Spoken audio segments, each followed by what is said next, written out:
Hot news. TDP rigging ను అడ్డుకునేందుకు MLA Pinnelli అలా చేశాడంటూ వైసీపీ పార్టీ చెబుతోంది. మాచర్లలో ఈవీఎం ధ్వంసం వెనుక అసలు నిజాలివే అంటూ పేర్కొంది.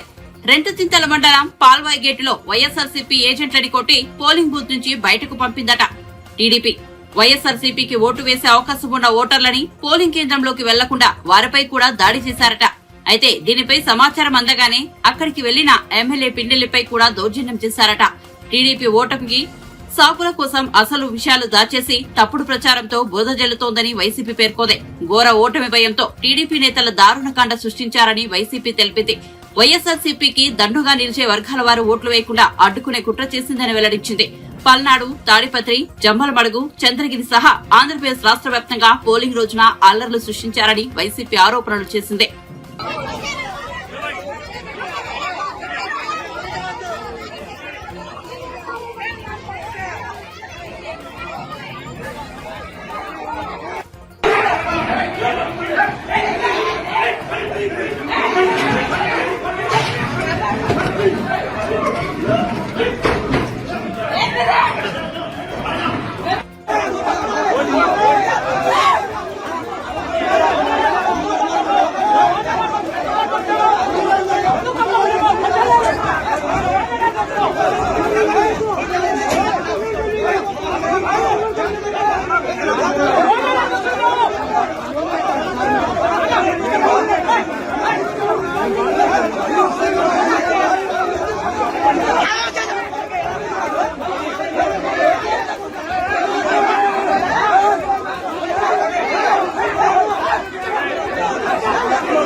మాచర్లలోని పాల్వాయి గేట్ పోలింగ్ కేంద్రంలో టీడీపీ నేతలు రిగ్గింగ్ చేశారని, అందుకే ఎమ్మెల్యే పిన్నెల్లి రామకృష్ణారెడ్డి ఈవీఎంను ధ్వంసం చేశారని వైసీపీ నేత గురుజాల ఎమ్మెల్యే కాసు మహేష్ అన్నారు.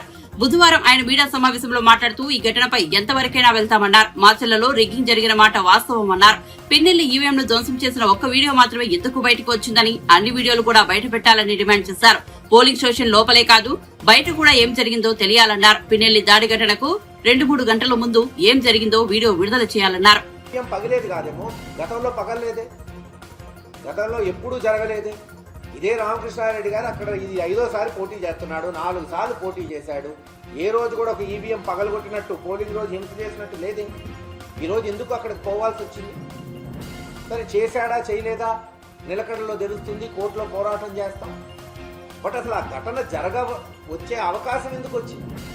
ఏజెంట్లను ఎందుకు లాగాలి? ప్రొటెక్షన్ ఇవ్వాల్సింది ఎవరు? పోలీసులు కాదా? యంత్రాంగం కాదా? ఆ రోజు పొద్దు నుంచి ఆయన వేడుకుంటున్నాడు, నేను 100 సార్లు ఎస్పీకి ఫోన్ చేశాను, కలెక్టర్కి చెప్పాను, ఐజీకి చెప్పాను, ఏజెంట్లను లాగుతున్నారు, మీరు పోలీస్ ప్రొటెక్షన్ ఏంటంటే ఎవడు అసలు దాని వైపు స్పందించిన వాడే లేడు. ఇంకేం చేయాలి? క్యాండిడేట్ అంటే రిగ్గింగ్ జరుగుతుంటే మా ఇళ్లలో మేము కూర్చొని ఏసీ రూమ్లో కూర్చొని చేసుకొని రిగ్గింగ్లని కూర్చుంటారా? పూరా అక్కడికి ప్రతిఘటిస్తారా? ప్రతిఘటనలో జరుగుండొచ్చు ఒక చిన్న ఇన్సిడెంట్, అంతకన్నా పెద్ద ఇన్సిడెంట్ జరగలేదా? తప్పకుండా ఆ ఇన్సిడెంట్కు ముందేం జరిగింది కూడా మేము కోరుకుంటుంది. అది ఎందుకు జరిగిందో దాని క్షేత్రస్థాయికి పోండనే మేము కోరుకుంటున్నాం.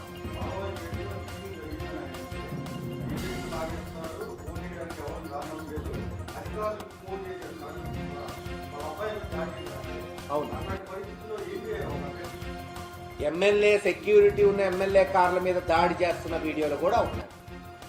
ఇంకెందుకు, నేను కొత్తగానే స్పాడు ఆడోళ్ళని గంగమ్మ గుడి నుంచి విడిపించుకోవడానికి మేము 100 మంది పోతే మా మీదకి కార్లు ఎత్తుకొని వచ్చారు. ఏం చేస్తుంది పోలీసు? ఓకే, మేము కూడా రెడీ, డి అంటే డి అన్నాం, బయటకు వచ్చాము, అది వేరే విషయం. గొడవ జరగలేదు, లక్కీ సద్దు మనిగింది. జరుగుంటే మరి పోలీసు కదా ఆడవాళ్ళని తీసుకెళ్ళి 20 గంటలు పాపం బీసీలు యాదవరాజులకు చెందిన ఆడవాళ్లు గంగమ్మ గుళ్ళో 13వ తేదీ 6 గంటల నుంచి 14వ తేదీ 2 గంటల మధ్యాహ్నం వరకు టాయిలెట్లు పోకుండా, నీళ్లు లేకుండా, తిండి లేకుండా ఉంటే ఏం చేశారు? బాధ్యత కాదా? ఖచ్చితంగా ఎలక్షన్ కమిషన్ వీటికి సమాధానం చెప్పాలి. చెప్పలేము అంటే వైఫల్యం చెందినట్టే.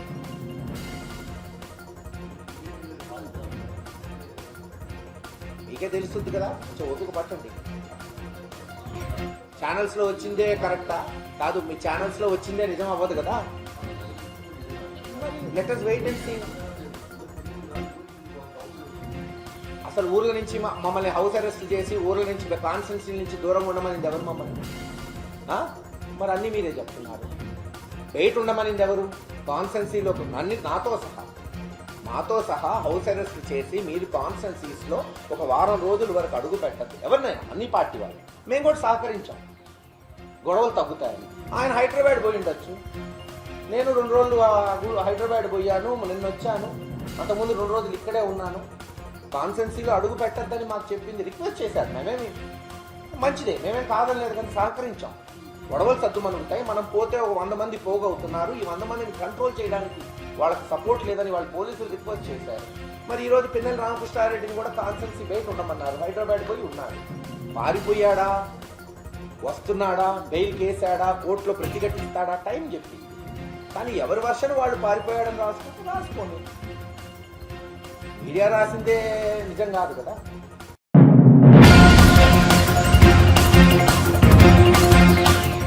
మాచర్లలోని పాల్వాయి గేటు పోలింగ్ కేంద్రంలో ఈవీఎం ధ్వంసం ఘటనలో వైసీపీ ఎమ్మెల్యే పిన్నెల్లి రామకృష్ణారెడ్డిపై అనర్హత వేటు వేయాలని టీడీపీ అభ్యర్థి జూలకంటి బ్రహ్మారెడ్డి డిమాండ్ చేశారు. పథకం ప్రకారమే దాడులకు పాల్పడ్డారని ఆరోపించారు. ఈవీఎంను ధ్వంసం చేసిన పిన్నెల్లిపై చర్యలు తీసుకోవాలంటూ డీజీపీని టీడీపీ నేతలు కోరారు. డీజీపీని కలిసిన వారిలో బ్రహ్మారెడ్డితో పాటు దేవినేని ఉమా, వర్లరామయ్య తదితరులు ఉన్నారు. అనంతరం బ్రహ్మారెడ్డి మీడియాతో మాట్లాడుతూ పిన్నెల్లి ఎన్నికల నిబంధనలను ఉల్లంఘించారన్నారు.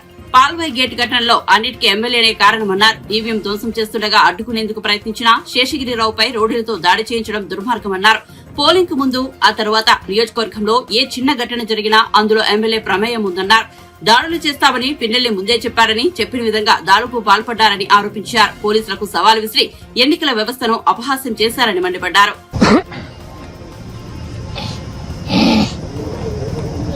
మాచర్ల నియోజకవర్గంలో జరిగిన పోలింగ్ రోజు కానీ తర్వాత జరిగిన దాడులన్నీ కూడా ఒక పథకం ప్రకారం జరిగాయి. ఎందుకంటే ఎన్నికల ముందే పిన్నెల్లి రామకృష్ణారెడ్డి అనేక వేదికల మీద ఎన్నికలైన తర్వాత, పోలింగ్ జరిగిన తర్వాత, కౌంటింగ్ అయిన తర్వాత ఒక రోజులో 2 గంటల్లో మరి ఒక్కొక్కళ్ళ సంగతి తేలుస్తానని బహిరంగంగా మాట్లాడాడు. అంటే అతను ఈ నియోజకవర్గంలో అరాచకం సృష్టించాలనేది ముందుగానే ఫిక్స్ అయ్యాడు. నామినేషన్ రోజు కూడా మాట్లాడాడు. మరి ఆ రోజు వరికపూడిసెల పరిశీలన అని చెప్పేసి ఈ అనిల్ కుమార్ యాదవ్ తోటి బయలుదేరిన రోజు కూడా ఇదే విధంగా మాట్లాడాడు. అంటే అతను ముందస్తుగానే చెప్పాడు, నేను అరాచకం చేస్తాను అని. దీన్ని కూడా సుమోటాగా స్వీకరించాలి పోలీస్ శాఖ, ఎన్నికల కమిషన్. ఎన్నికల రోజు రెంటాల గ్రామంలో మొదలుపెట్టి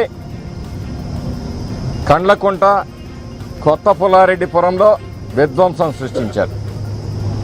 కొత్త పుల్లారెడ్డిపురంలో రేఖ్యా నాయక్ అనే ఒక అతన్ని బరిసెతో పొడిచి అతని గుడిసెని నామరూపాలు లేకుండా చేసి, అదే కండ్లకుంట గ్రామంలో ఎవరైతే పోలింగ్ ఏజెంట్లుగా కూర్చున్నారో వారి భార్యా బిడ్డల్ని కొట్టి వీడియో కాల్లు చూపించి బెదిరించి మరి ఏజెంట్స్ని డ్రాప్ చేయించారు. వాళ్ళు దెబ్బలతో ఉంటే కనీసం అంబులెన్స్ను కూడా రాకుండా అడ్డుకున్నారు. మాచర్ల పట్టణంలో ఒక తెలుగుదేశం వర్గీయులు కాలనీలో ఎక్కడో ఉంటే అక్కడికి 5 స్కార్పియోలు వేసుకొని వెళ్ళి ఎమ్మెల్యే తమ్ముడు వెంకటరామరెడ్డి గుంపు మీదుగా తొక్కించుకొని పోయి అంతటితో ఆకుండా మళ్ళీ రివర్స్ గేర్ వేసుకొని వెనక్కి తొక్కించుకుంటూ వచ్చాడు. ఈ కేసులో 324 కట్టారు పోలీసులు.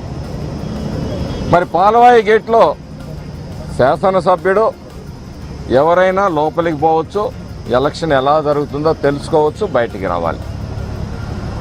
అలాంటిది పోవటం ఈవీఎంని ఒకసారి 2 సార్లు కొట్టడం, ఎవరైతే శేషగిరిరావు ఉన్నారో ఆయన అడ్డుపడితే ఆయనకి వార్నింగ్ ఇవ్వటం, సరే ఈవీఎం పగిలిపోయింది కదా దీన్ని మళ్ళీ రీసెట్ చేయడానికి కొంత టైం పడుతుందంటే ఆయన బయటికి వచ్చిన తర్వాత ఈయన చూపించి వీడి సంగతి తేల్చమంటాం, వాళ్ళు రౌడీ మొక్కలు రెచ్చిపోయి దాడులు చేయటం.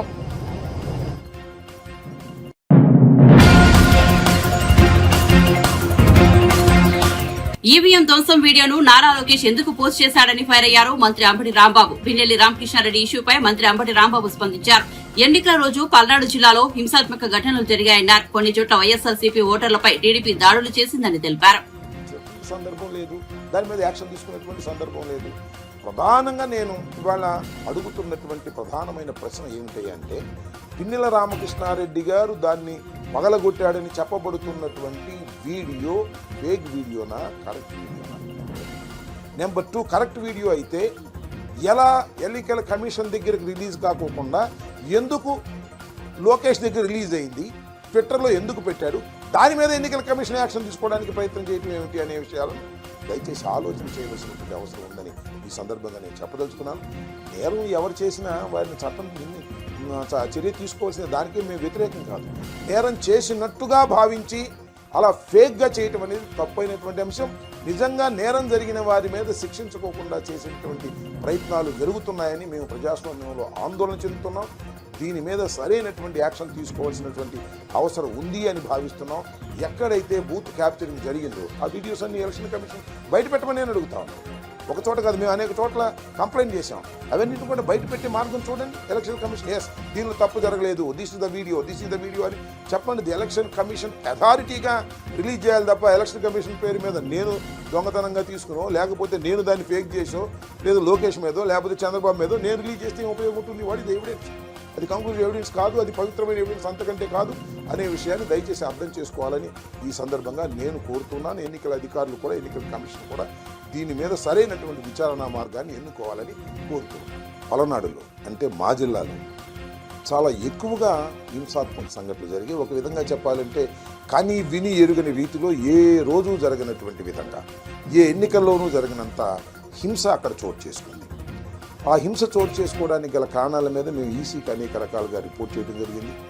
ఆ రోజున పోలింగ్ రోజున పోలీసులు అసలు రిస్క్యూకు రానటువంటి పరిస్థితిని కూడా వివరించడం జరిగింది. తర్వాత అక్కడ పోలీసు అధికారులను సస్పెండ్ చేశారు, కలెక్టర్ని మార్చారు, ఇంకా కొన్ని చోట్ల కలెక్టర్ని మార్చారు. ఏదో కొంత జరిగింది, ప్రాథమికంగా తప్పు జరిగిందనేటువంటి భావన సర్వత్రా వ్యాపించి ఉన్నటువంటి తరుణం. ఈ తరుణంలో మరి అనేక చోట్ల బూత్ క్యాప్చర్ చేసుకున్నారు, దొంగ ఓట్లు వేసుకున్నారు, ఈవీఎంలను పగలగొట్టడానికి ప్రయత్నం చేశారు, బూత్ క్యాప్చరింగ్ జరిగింది. తెలుగుదేశం వాళ్ళు కూడా భయంకరంగా చేసేటటువంటి పరిస్థితి కనిపించింది.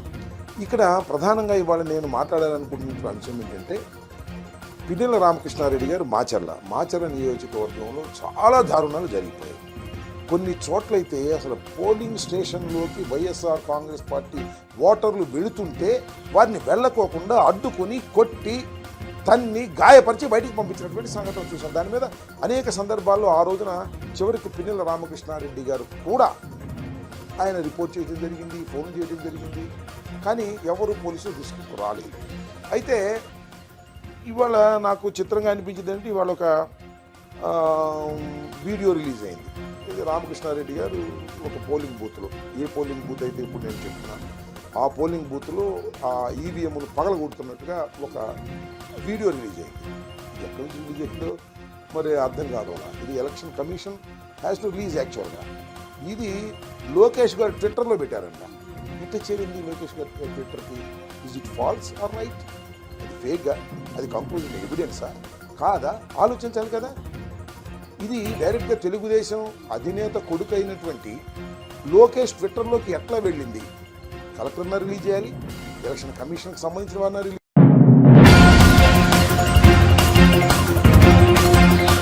వైసీపీ కార్యకర్తగా దిగజారి పనిచేస్తున్న రాష్ట్ర ప్రభుత్వ ప్రధాన కార్యదర్శి జవహర్ రెడ్డిని వెంటనే బదిలీ చేయాలని జనసేన పార్టీ నేత కిరణ్ రాయల్ డిమాండ్ చేశారు. తిరుపతి ప్రెస్ క్లబ్ లో బుధవారం మీడియా ముందు జనసేన నాయకులు ఆకేపాటి సుభాష్ని, సుమన్ బాబులతో కలిసి కిరణ్ మాట్లాడారు. రాష్ట్రంలో ఉమ్మడి పార్టీల కూటమి అధికారంలోకి రావాలని, మార్పు కావాలని, ఇతర రాష్ట్రాల నుంచి, విదేశాల నుంచి సైతం ఏపీకి వచ్చి ఆంధ్రులు ఓట్లు వేశారని ఓటర్లను కొనియాడారు. సీఎస్ గా జవహర్ రెడ్డి ఉన్నారన్న ధైర్యంతో వైసీపీ రౌడీ మూకలు అనేక చోట్ల ఈవీఎంలను బద్దలు కొట్టడానికి ప్రయత్నించారని దాడులకు తెగబడ్డారని ఆరోపించారు.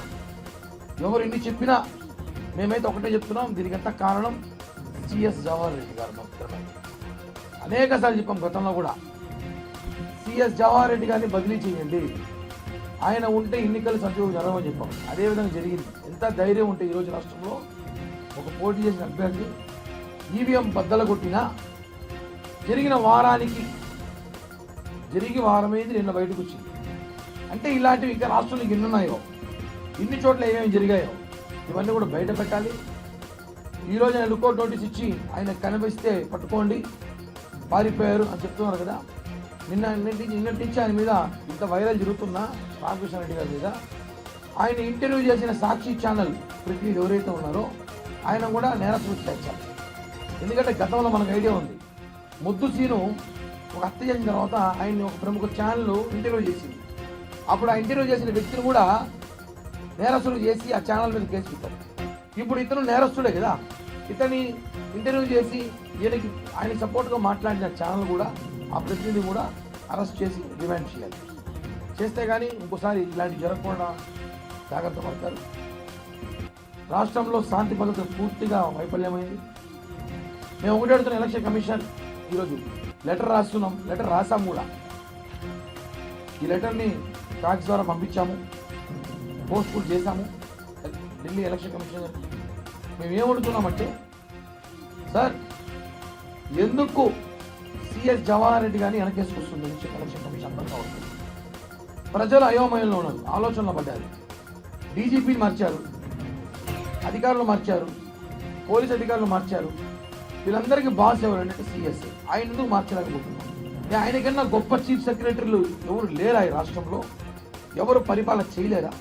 మేమేమంటున్నామంటే, జనసేన పార్టీ తరఫున చీఫ్ సెక్రటరీ జవహర్ రెడ్డి గారిని ఇమ్మీడియట్గా బదిలీ చేయాలి. లేకపోతే ఈ రాష్ట్రంలో రేపు జరగబోయే 4వ తేదీ పోలింగ్ ఏదైతే జరిగిన పోలింగ్ కౌంటింగ్ ఉందో, ఈ కౌంటింగ్ అన్నీ కూడా తారుమారే అవకాశం ఉన్నాయి.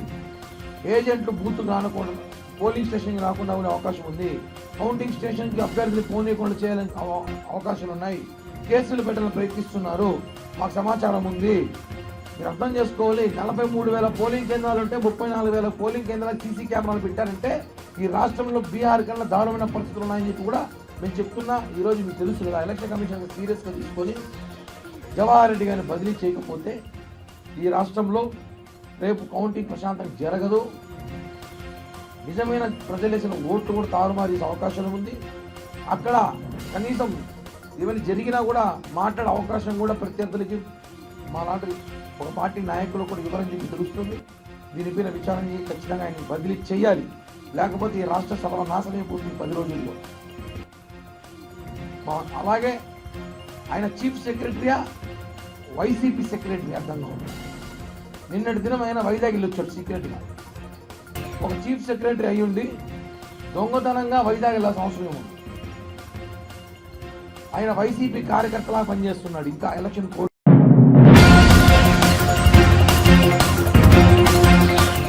ఎన్నికల సందర్భంగా ఇచ్చిన 6 గ్యారంటీల అమలులో కాంగ్రెస్ ప్రభుత్వం విఫలమైందని, రేవంత్ రెడ్డిది మాటల గారడి ప్రభుత్వమని బీజేపీ జాతీయ ఉపాధ్యక్షురాలు అరుణ ధ్వజమెత్తారు. ఉద్యమకారులకు 25,000 పెన్షన్ ఇస్తామన్నారు. దీనిపై ఎక్కడైనా సమీక్ష జరిగిందా అని ప్రశ్నించారు. నిరుద్యోగుల భర్తీపై ఎక్కడైనా చర్చించారా అని నిలదీశారు.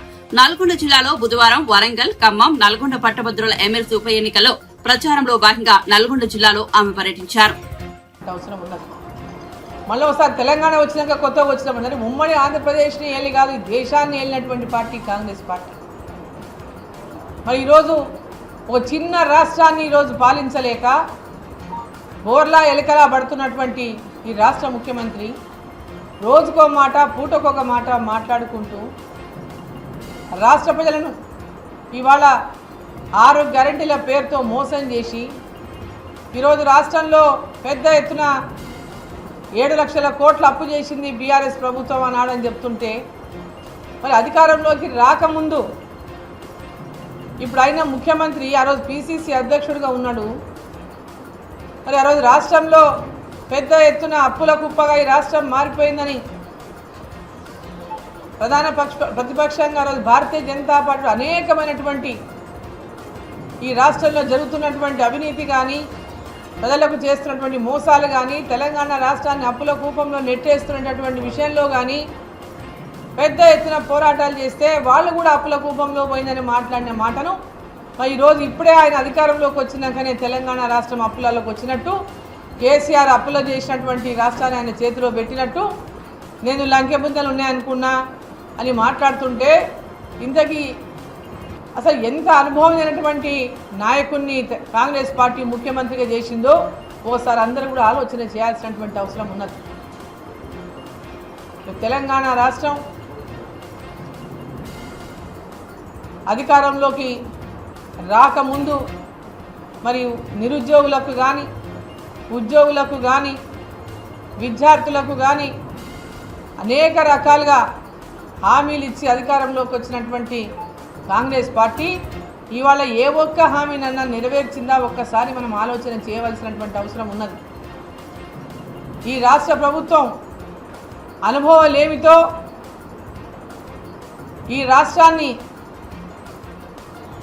ఏ విధంగా ముందుకు తీసుకుపోవాలో తోచనటువంటి స్థితిలో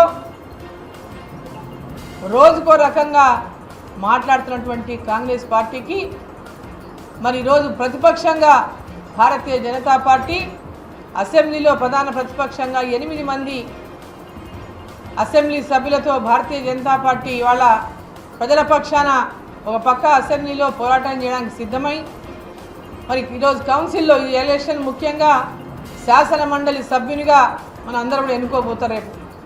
మరి ఇప్పటికే శాసన మండలిలో ఉపాధ్యాయుల కోటా నుంచి ఎన్నికైనటువంటి ఏవిఎన్ రెడ్డి గారు ఎమ్మెల్సీగా ఉన్నారు. మరి ఇవాళ గ్రాడ్యుయేట్స్ పట్టభద్రుల నుంచి ఎన్నుకోబోతున్నటువంటి ఈ ఎన్నికలో ప్రేమేందర్ రెడ్డి గారిని గతంలో కూడా పోటీ చేసినారు. వారు గతంలో కూడా అనేక సమస్యల మీద పోరాటం చేసినారు. భారతీయ జనతా పార్టీ పోరాటం చేసిన ఆ పోరాటంలో వారు కూడా భాగస్వామిగా ఉంటూ అనేక రకాలుగా అవగాహన ఉన్నటువంటి నాయకుడిగా మరి ఎన్నికల్లో ప్రేమేందర్ రెడ్డి గారిని గెలిపించి ఈ యొక్క విద్యార్థుల నిరుద్యోగుల ఉద్యోగుల సమస్యలతో పాటు అనేక మంది విద్యావంతులు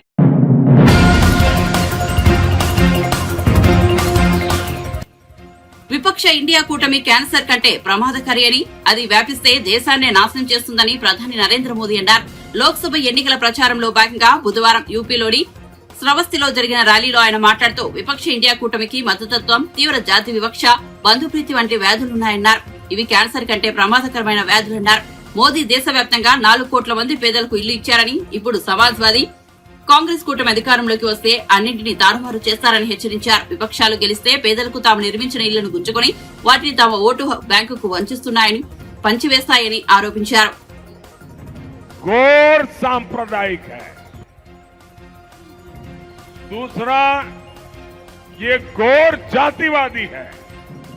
तीसरा, ये गौर परिवारवादी है। इन तीनों में दिखाई देगा। भाई और बहनों, इनकी सांप्रदायिकता की साक्षात गवाह हमारी दिल्ली रही है। आज मैं जो लोग, जरा ये मीडिया वाले भी कान खोल के सुन लो,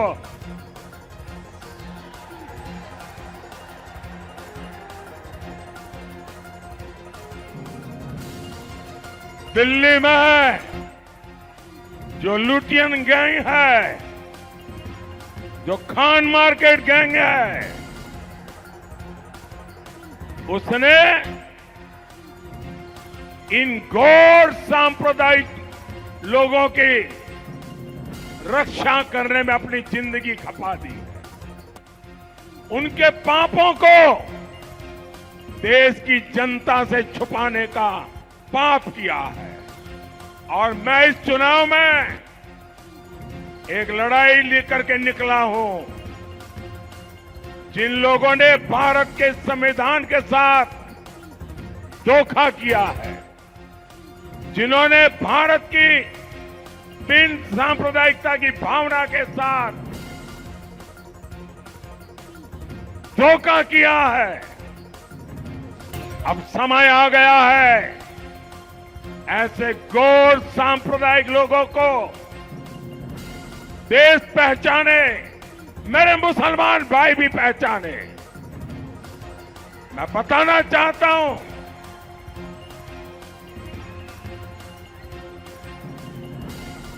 मैं जरा कांग्रेस के नेताओं को पूछना चाहता हूं, वो भाषण देते रहते हैं कि अगर पीएसयू का प्राइवेटाइजेशन होगा तो आरक्षण चला जाएगा। भाषण इतने करते हो, जरा आज मुझे जवाब दो। मैं दिल्ली की धरती से चुन चुन करके सवाल पूछना चाहता हूं।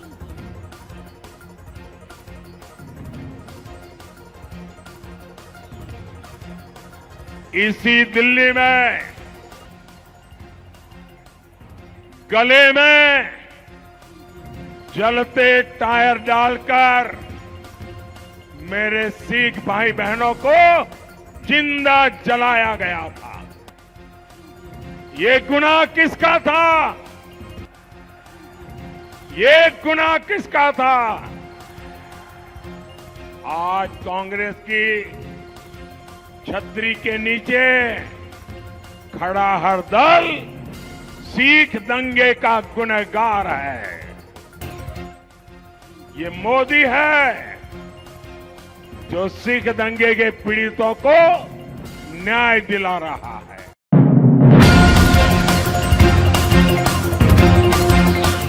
పీఓకే భారత్ లో అంతర్భాగమని తాము కూడా చెబుతున్నామని మజ్లిస్ పార్టీ అధినేత హైదరాబాద్ ఎంపీ అసదుద్దీన్ ఓవైసీ అన్నారు. పీఓకేను తిరిగి స్వాధీనం చేసుకోవాలని అంటున్నామన్నారు. కానీ బీజేపీ ఎన్నికల సమయంలోనూ ఈ అంశాన్ని తెరపైకి ఎందుకు తీసుకొస్తోందని ప్రశ్నించారు. బీజేపీ నేతలు పీఓకే గురించి పదే పదే మాట్లాడుతున్నారని, ఈ 10 ఏళ్లలో పీఓకేను స్వాధీనం చేసుకునేందుకు వారేం చేశారో చెప్పాలని నిలదీశారు. లోక్సభ ఎన్నికల ప్రచారంలో భాగంగా ఉత్తరప్రదేశ్ లోని ప్రయాగ్రాజ్ లో ఆయన మీడియాతో మాట్లాడుతూ 400 స్థానాలకు పైగా గెలుస్తామని ప్రారంభంలో చెప్పినట్లుగా ఇప్పుడు బీజేపీ చెప్పడం లేదన్నారు. పెట్రోల్ ధరలు 100 దాటాయని మండిపడ్డారు. ప్రధాని నరేంద్ర మోదీ బరిలో ఉన్న వారణాసిలో పేపర్ లీకుల ఘటనలు వంటి వాస్తవ అంశాలను బీజేపీ మరుగున పడేసేందుకు ప్రయత్నిస్తోందని ఆరోపించారు. 400 पार अब कहाँ कह रहे हैं? अब हाँ, कभी कभी बोल देते हैं, मगर असल मुद्दा यह है कि पेट्रोल 100 पार हो चुका है। उत्तर प्रदेश में जहां से मेंबर ऑफ पार्लियामेंट प्रधानमंत्री है, यहां पर पेपर लीक हो जाता है, नौजवान परेशान है और प्रधानमंत्री ना मुख्यमंत्री बोलते हैं कि किसकी आत्मा की वजह से पेपर लीक हुआ है। ये नहीं बोला जाता कि प्रधानमंत्री ने विधानसभा के चुनाव में कहा था कि जो छुट्टा जानवर है उसको मैं देख लूंगा। तीसरे फेज में याद होगा आप लोगों को। अभी क्या हो रहा है देखिए, बेरोजगारी, सुनिए, महंगाई इतनी ज्यादा हो चुकी है। पीओके की बात करते हैं, 10 साल से आपने क्या किया? बड़ा बराबर लीजिए पीओके को, हम भी कह रहे हैं भारत का हिस्सा है, मगर चुनाव में आपको पीओके किया जाता है। ये सब चीजें हैं जिसकी वजह से लोग परेशान हैं। 10 साल में जो उन्होंने वादे किए वो तमाम के तमाम चौपट हुए, झूठ साबित हुए।